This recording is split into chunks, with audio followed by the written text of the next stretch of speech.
Today, we're exploring the deeply fascinating and honestly highly complex arc of the 37th President of the United States. I mean, we're talking about a story where a single administration saw staggering legislative and diplomatic achievements, but then hit a sudden, totally unprecedented scandal. It's this wild historical journey that literally reshaped how we, the American public, view the highest office in the land.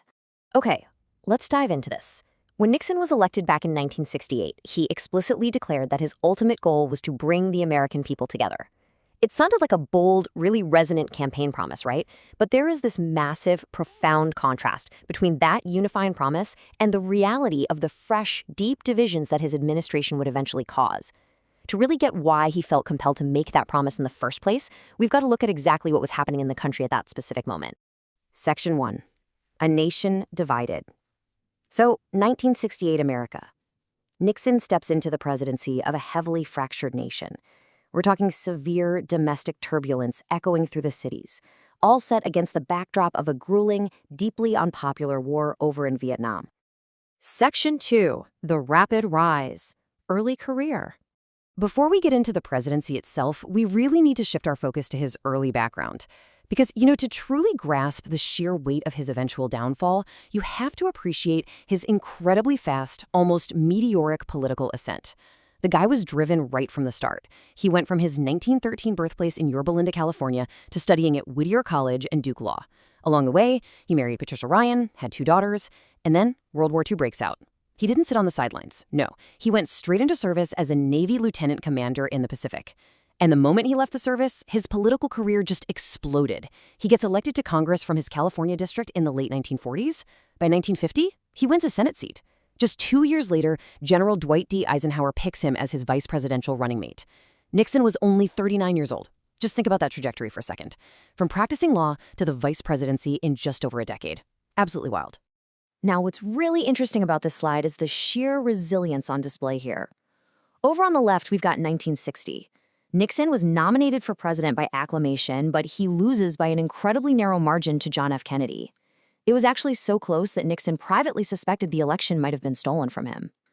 Following that heartbreak, he even faced a failed run in 1962 for governor of California. Now, for a lot of politicians, 2 consecutive defeats like that, that's the end of the road. But look over at 1968. He bounces completely back, defeating Vice President Hubert Humphrey and a third-party candidate, Alabama Governor George Wallace, to finally secure the presidency. The comeback was 100% complete. Section 3. Peacemaker and President. The first term.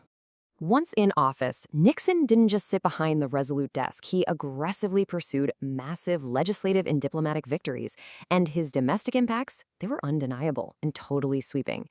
He not only ended the military draft and pushed through new anti-crime laws, but he actually fundamentally shaped modern environmental regulation by creating the EPA. From fulfilling his campaign promise to appoint conservative Supreme Court justices to welcoming the first astronauts back from the 1969 moon landing, his first term completely transformed the domestic landscape. And hey, understanding this historical record really matters to us today because so much of the framework of our modern government was forged right here during these specific years. And this brilliantly illustrates his effectiveness on the global stage, too.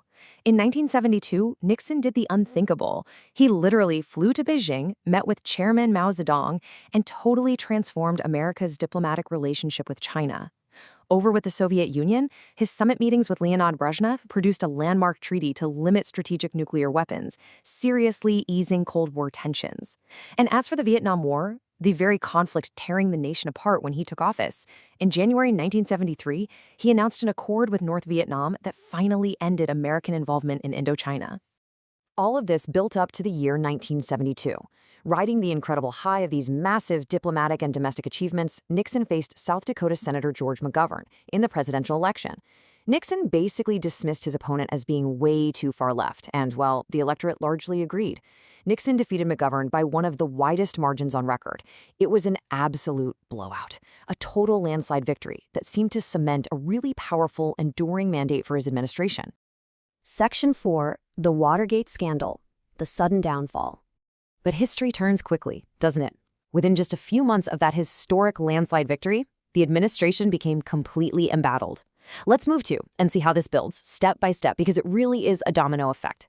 It all stems from step 1, a break-in at the offices of the Democratic National Committee during the 1972 campaign, right there at the Watergate complex. Moving to step 2, that break-in was quickly traced directly back to Nixon campaign officials. In step 3, Nixon vehemently denies any personal involvement whatsoever. But then, in step 4, the situation escalates dramatically. The courts step in, they force the president to yield tape recordings he had made of his own private Oval Office conversations. And finally, step 5, those tapes indicated that Nixon had, in fact, tried to divert the investigation. The tapes revealed clear-cut obstruction of justice. And to make matters even more chaotic, right in the middle of 1973, just as this Watergate investigation is really intensifying, the administration gets hit by an entirely separate crisis. Vice President Spiro Agnew was forced to resign over completely unrelated scandals from his time in Maryland. So in this totally unprecedented shift, Nixon nominated and Congress approved House Minority Leader Gerald Ford to step in as the new vice president. The entire executive branch is basically being reshuffled while the walls are rapidly closing in on the Oval Office. Section 5. Resignation and Legacy. The Aftermath. We've reached the climax of this scandal here. The release of those tapes basically evaporated any remaining political support Nixon had left. He was now facing what looked like an almost certain impeachment by the House of Representatives and a trial in the Senate. Seeing that the end was inevitable, Nixon made a historic decision. On August 8, 1974, he announced to the nation that he would resign the presidency the very next day. In his announcement, he stated his hope was to begin that process of healing which is so desperately needed in America. It was a staggering, objective reality. For the very first time in American history, a sitting president had resigned from office. Following Gerald Ford's highly controversial pardon, which, by the way, spared Nixon a criminal trial and the very real possibility of a prison sentence, Nixon spent the next 20 years essentially fighting to restore his reputation. Right up until his death in 1994, he was writing books and delivering extensive speeches, really desperate to remind the world of his foreign policy triumphs and to somehow escape the long, dark shadow of Watergate. And you know, that lifelong effort to define his own legacy is literally carved in stone. At Nixon's own behest, his gravestone back in his birthplace of Yorba Linda bears a quote from his very first inaugural address. It reads, "The greatest honor history can bestow is the title of peacemaker." He desperately hoped this would be accepted as his final epitaph, reinforcing this incredibly complicated dual legacy. A man who brokered massive global peace accords, yet whose presidency totally collapsed under the weight of his own administration's scandal. So the crucial point is this: we're left with a really profound historical dilemma. How do we even begin to balance the scales here?